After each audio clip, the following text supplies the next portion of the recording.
my sme išli do toho stretnutia s tým, že nemáme čo stratiť, že môžeme získať, že domáci proste sú favoritom, tak ako v tom stretnutí.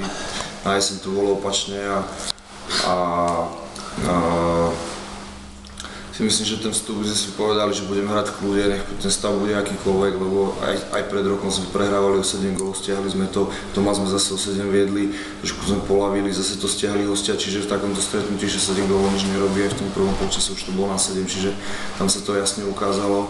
A my sme v podstate zlepšili tam hru v tej druhej polovici toho polčasu, začali sme dávať góly trošičku aj zvonku, čo nám pomohlo, nás to nakoplo a sme to stiahli do toho poločasu.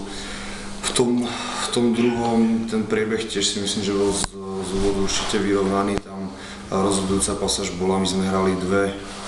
presilovky myslím a potom jedno oslabenie, obidve sme prehrali tie naše presilovky plus to oslabenie, ešte tesne predtým sme tam zahodili 3 brankoviská a v podstate domáci ten úsek rozhodli a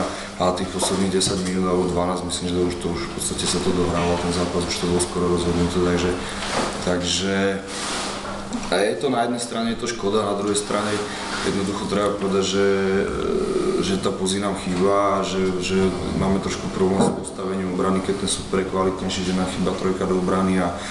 aj to, čo ste dneska videli, v podstate nám chýba ľavá spojka strelec, lebo tá BB Holt s tou svojou výkonnosťou aktuálne tomu družstvu moc nevie pomôcť, takže trošku sa tak trápime a v podstate dneska najlepšia spojka je Miša ako krídlo, no, takže je to také, ja dúfam, že je tá situácia prechodná, že sa to trošičku teraz ukludní a v podstate ideme ďalej, takže.